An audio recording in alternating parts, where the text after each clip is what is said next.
Soy Iván Kurizin. Oh, cuánto valor necesito para morir una muerte noble. Moriré por mi fe, por la verdad que amé. Moriré por lo que creí y enseñé, conforme a las Sagradas Escrituras, el Antiguo y Nuevo Testamento.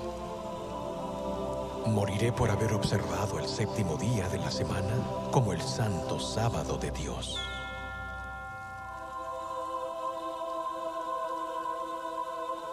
¿Cómo llegué a esta situación, a esta muerte de hoguera? ¿Cuánta esperanza tenía? Yo anhelaba que toda la iglesia rusa fuese reformada, que la verdad pura del Evangelio fuese revivificada. Pero hoy todo se acaba.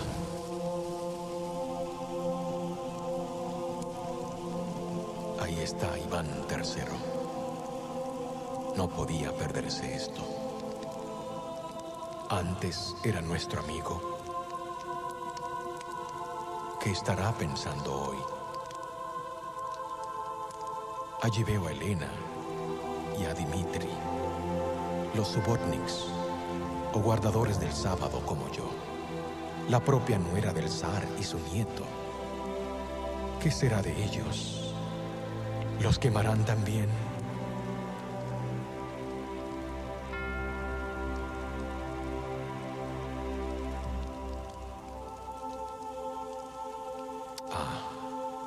Sofía.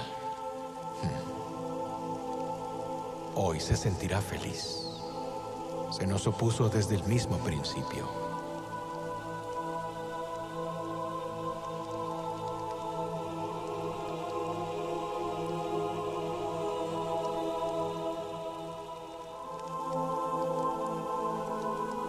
Y Gennady, el arzobispo de Novgorod, nada le hubiera detenido. Esto es lo que siempre quiso ver, la hoguera. Dice que nos hemos desviado de Cristo y que nos hemos convertido en judíos.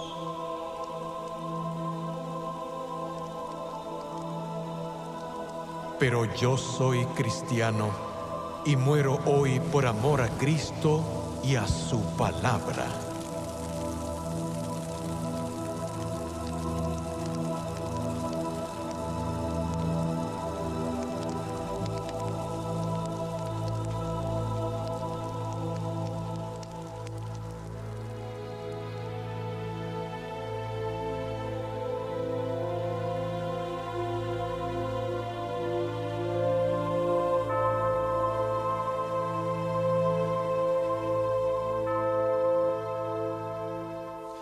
Esas horribles hogueras ardieron en Moscú hace 500 años. Marcaron el fin de la reforma rusa del siglo XV. Una reforma caracterizada por su énfasis en la observancia del sábado, el reposo séptimo día. Hola, le habla Fran González para darle la bienvenida a la cuarta parte de Un santuario en el tiempo. El hombre en la jaula, Iván Kurizin, era un prominente teólogo ruso y un líder de la sublevación religiosa que los historiadores llaman el movimiento Novgorod-Moscú. El zar, Iván el Grande, halló este movimiento ya bien establecido en Novgorod cuando se apoderó de la ciudad en torno a 1480. El movimiento pudo haber tenido sus raíces espirituales en las enseñanzas de los Strigolniks, reformadores del siglo anterior, que guardaban el sábado. Iván descubrió que dos sacerdotes rusos ortodoxos se hallaban en el centro del movimiento en Novgorod. Los llevó a Moscú. El doctor Oleg Shigankov explica. La razón por que Iván los llevó a esos dos sacerdotes, Denis y Aletsky de Novgorod, a Moscú, fue porque él mismo simpatizaba con los dos puntos de vista de los reformadores. Ahí los instaló como sacerdotes de las dos catedrales más importantes de Moscú, la de Arkhangelsk y la de Armenia. Esas catedrales todavía son las más importantes de Rusia. Pero el zar no era el único partidario de la reforma. El movimiento Novgorod-Moscú alcanzó a los más altos niveles del gobierno, que incluía gente del círculo íntimo del zar. Toda la historia parece una novela gótica. Por una parte está Elena Stefanovna, la nuera enviudada del zar, una subotnik, esto es, guardadora del sábado. Ella es parte de este movimiento que trata de alejar a los cristianos rusos de las tradiciones religiosas establecidas y llevarlos de nuevo a la Biblia. Por otra parte está Sofía, la segunda esposa del zar, princesa griega por nacimiento. Creció en Italia, bajo la influencia de los dirigentes católicos, quienes esperaban que su matrimonio con el zar acercara a los rusos a la Iglesia de Roma. Pero Sofía acabó adoptando la religión rusa ortodoxa.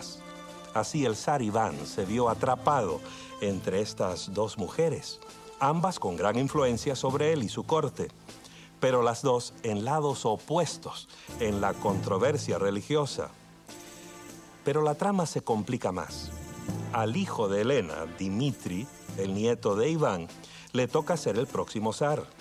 Es el heredero legítimo, según las reglas de la sucesión. De hecho, Iván declara oficialmente a Dmitri como su heredero. Y Dmitri, igual que su madre, apoya a los reformadores que guardan el sábado. Luego Sofía, la segunda esposa del zar, le dio un hijo llamado Vasily. Ella quiere que su hijo le suceda a Iván. Es una mujer de férrea voluntad y está dispuesta a todo con tal de lograr su propósito.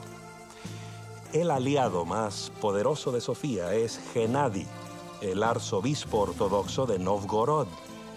Gennady es un celoso y fanático enemigo de los reformadores que guardan el sábado. Él aplica medidas extremas. Escuchen esto. En algunas cartas que escribió el zar de Rusia, Gennady expresaba admiración por los métodos de la Inquisición española e insistía en que la Iglesia Ortodoxa y el Estado aplicaran esos métodos contra el movimiento de los subotniks rusos. Los dirigentes rusos ortodoxos llevaron a cabo el Concilio de Moscú y condenaron a los reformadores como herejes. La sentencia del concilio detalla los cargos. Algunos de ustedes blasfemaron contra muchas imágenes sagradas. Otros de ustedes cortaron las sagradas imágenes y las quemaron. Y todos ustedes han honrado el sábado más que el día de la resurrección de Cristo. Ahora, desde luego, el día de resurrección es el domingo, el primer día de la semana. El concilio acusó a esos reformadores de honrar el séptimo día, sábado, más que el primer día, domingo. Eso unificó más el movimiento.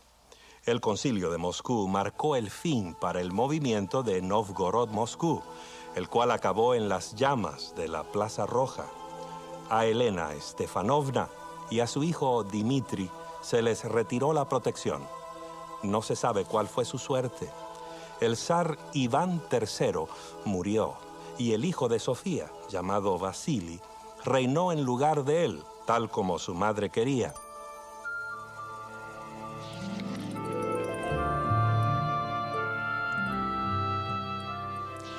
A principios del siglo XVI, el reino musulmán de Adel atacó el imperio cristiano de Etiopía. Se trataba de la Yihad, una guerra santa musulmana, apoyada por los poderosos turcos otomanos. Dominó vastas regiones del país, aplastando a las fuerzas etíopes. Desesperado, el emperador pidió ayuda a Portugal. Pasaron largos y difíciles años y finalmente en 1541 llegaron tropas portuguesas a la costa de la actual Eritrea. Cristóbal da Gama, hijo del famoso navegante Vasco da Gama, iba al mando de una banda de 400 mosqueteros. Su misión era rescatar la Etiopía cristiana. Fue un esfuerzo costoso. En la primera batalla, los portugueses sufrieron grandes pérdidas. El mismo Da Gama fue capturado y decapitado por el comandante musulmán. Por fortuna, con la ayuda de la fuerza portuguesa sobreviviente, el emperador Claudio rechazó a los invasores en 1543, acabando con la amenaza musulmana. Pero pocos años más tarde, surgió una nueva amenaza para el cristianismo etíope, cuando los misioneros jesuitas llegaron tras las tropas portuguesas. Arrostrando privaciones, tortura y muerte en el continente africano, esos jesuitas se dedicaron a llevar a la iglesia etíope al redil católico romano. Pero había grandes diferencias entre la iglesia ortodoxa etíope y la iglesia católica romana. Entre ellas, una de las mayores era que los etíopes observaban el reposo del séptimo día, una práctica que databa de por lo menos 1000 años antes. Aún así, los misioneros jesuitas persistieron. Por fin, el emperador Sucenios abrazó la religión católica y profesó su adhesión al Papa. En 1622, proclamó el catolicismo como la religión oficial de su imperio.